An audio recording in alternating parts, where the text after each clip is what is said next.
You see that mark right there? It has to line up with that mark right there. You can see it through the hole there.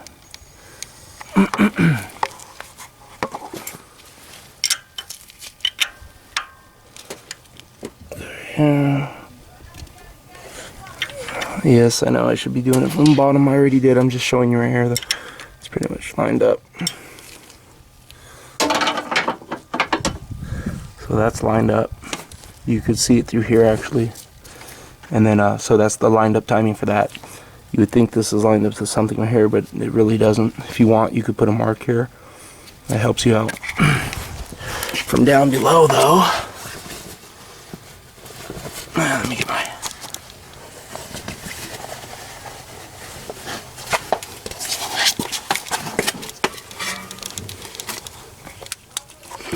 The mark, there's a mark right there. Let me see. Right there. You see the mark? And then behind it, it's dirty. But you can see there's a mark. You see it? Mark to the mark. That mark to the back right there lines up. And then I loosen up that bolt right there with the 12mm. And then let me see, springs pushing up. I pushed down on that with the pry bar right there. That little this thing right here. I pushed down on the pry bar. Actually, I loosened that one right there. Also looks like a 14mm. I loosened that one. I loosened that one a little bit, 12mm, 14mm. I pushed down on the pry bar right there on that is like silver color. And then it'll loosen tension. So you gotta loosen that one, and then that one. Push down on the pry bar, and it'll loosen tension on the belt. And when I put it back, what I'll do is a good thing you could do is like you just get the belt started right here, and you get a wire tie and wrap it up through here, and wrap it, and then go down this way. Make sure it's nice and tight, and work your way on this end where the tension is, where it's supposed to be tension, and go all the way down to the bottom and make sure it's nice and tight like you see here now. And then what you can do, well, what I'm gonna do is I get some here, hold on, let me show you.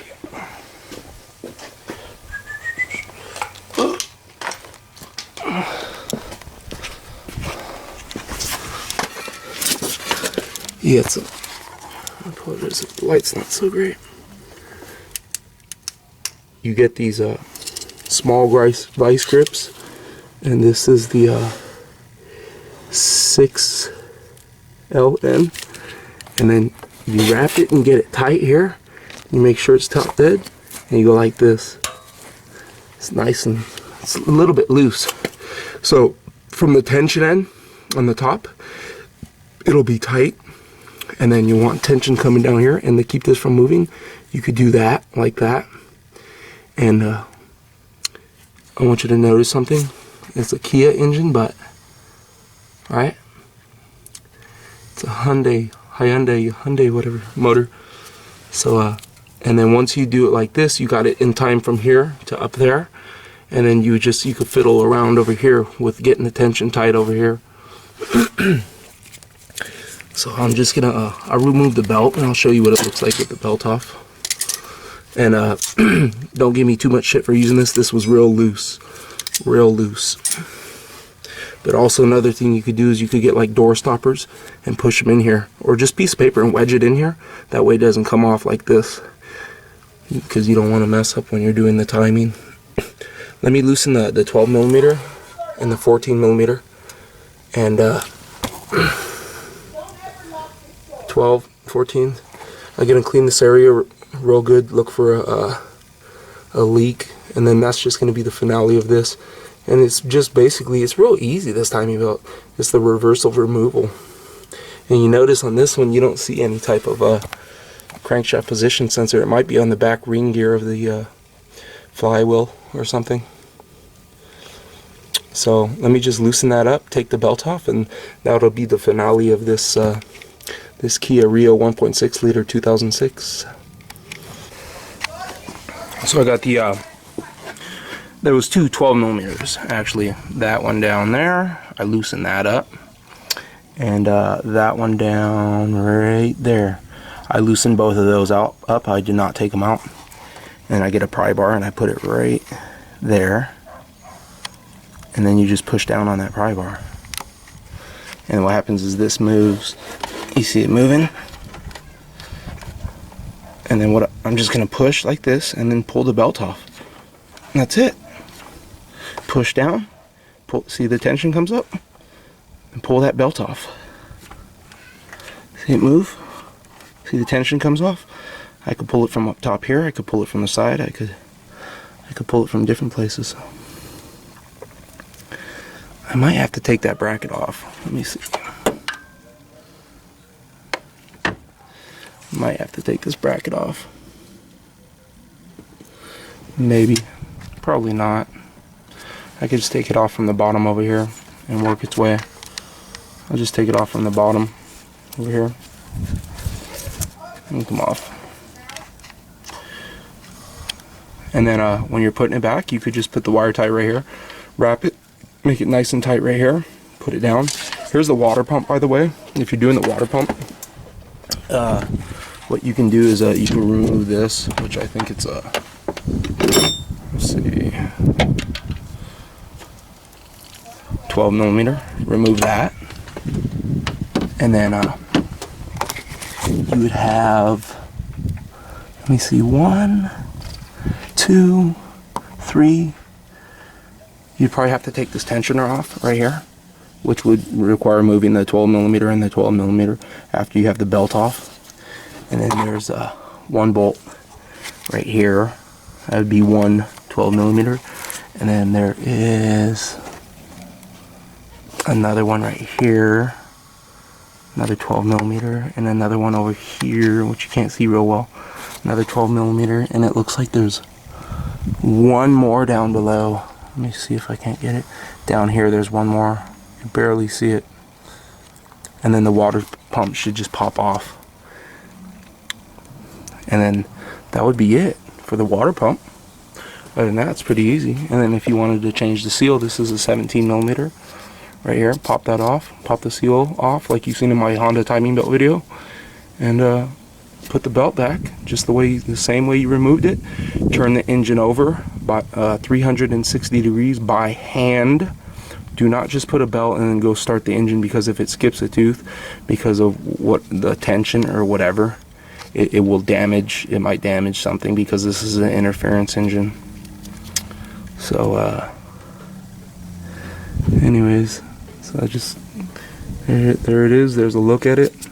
I'll just remove the belt, and I'll come back and do a couple more seconds of videotaping. Alright, so you do got to remove these. You got this. Well, actually you could do it without removing these. It's just a lot harder because this is in the way, you see. This is in the way, it's a lot harder. 14 millimeter right here. 14 millimeter right here. 2 on the top.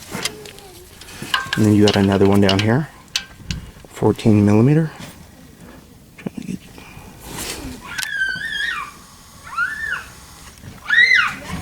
Right there. And then you have one more right there. And you could get it with the belt, obviously. You see it's on there from underneath. Just use a deep socket, you could get in there, or extension.